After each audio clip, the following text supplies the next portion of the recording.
There has recently been a rise in the popularity of conservative economic theories. Um, Whatever people are saying, they're generally favoring something of a trickle-down economics. The ideas proposed by the Chicago School of Economics and pretty much implemented by Reagan and have been implemented since Reagan by both Democrats and Republicans. I'm going to call it trickle-down, Reaganomics. People also call it neo-conservatism, neo-liberalism.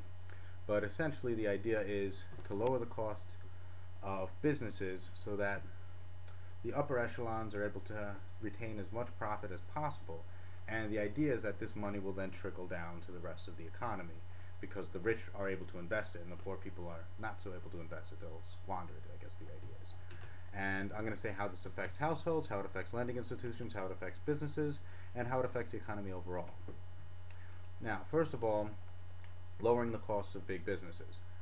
Lowering anybody's costs is a good side, but in an economy there's no such thing as a free lunch. That's the first thing you learn in economics. So where do these costs come from? You lower the taxes paid by these big businesses, and also these businesses have lowered their costs very much by lowering labor costs. Let's first go to labor costs. Now, lowering labor costs sounds good. It sounds like it's increasing efficiency. Now, let me explain what labor costs are. Labor costs are the portion of a company's income that go to paying the workers. So, as far as households are concerned, this is very bad because American industries have been steadily lowering labor costs for the past 30 years, and by doing so, less money goes into the middle income and lower income and even upper middle income families and households. This money that, of course this is bad for households. Now, how would this affect the economy overall? If you look at the spending patterns of people making middle income or lower income, let's start with lower income. They'll spend it at the grocery store, they'll spend it to pay rent, they'll spend it for medical needs and basic needs because they're really living on a shoestring. And all of these costs are very quickly put right back into the economy, going into local Main Street businesses. Now, if you go to middle income, here too, the vast majority of their money goes right back into the economy. Of course, there's the basic necessities, and then the luxury items are also going to be local. They'll very likely go on a vacation locally, or maybe they'll go on vacation locally. They'll buy some luxury items also from local stores, possibly made in the United States, possibly made elsewhere, but they'll be bought in retail stores here. Consumer spending will go up, and it'll be easier for businesses to thrive. Now, there's the other aspect, is lowering taxes. Now, people thinking lowering taxes for the highest income, that's not as easy to argue against. But now, these taxes also, what do these taxes go to? Well, in Reaganomics, Reagan lowered taxes for the highest income, but he didn't really lower spending. He increased spending. So it caused national debt. Now, debt is an issue that affects both households and the economy and the government in general. Now, households under the Reagan system, because spending was encouraged during this period, spending didn't decrease that much. It did decrease somewhat, but the way people were able to continue spending was they spent on credit. People acquired credit card debt. People acquired very high mortgages. People would buy everything on credit. Now, by doing so, a large portion of your income then goes in the form of interest to these lending institutions.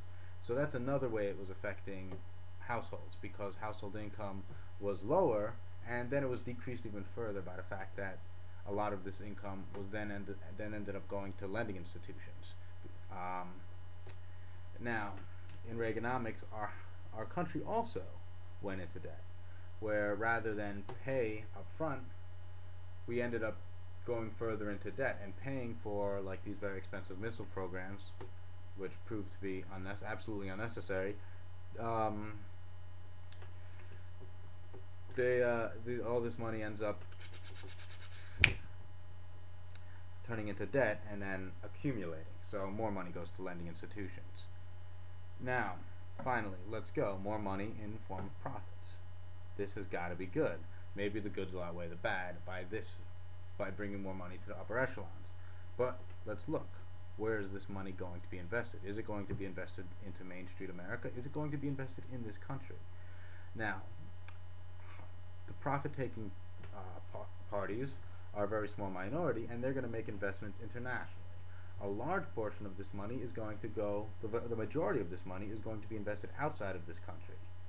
As far as investing in jobs, if this money is invested in jobs, it's going to be invested in jobs outside of this country.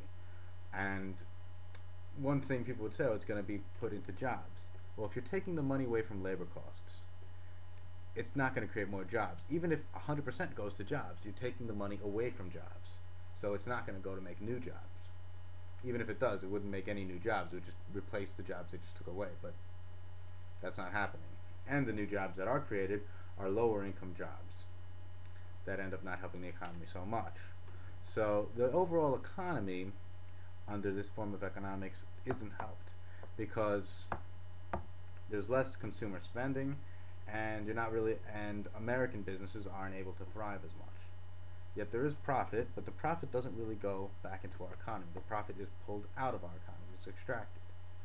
We still haven't touched upon lending institutions. Lending institutions, of course, benefit greatly from this. They receive much of the investment made by this profit, and they receive much of the income from the lower income, from people who aren't making as much money, because these people cannot afford to buy things with cash. So if, let's say, someone wants a car, they have to buy it pretty much on layaway. People are getting much more things on layaway, and they end up paying end up paying these institutions interest. So now you have to think, well, there's another argument. It's going to make our businesses more competitive in the global market. Now,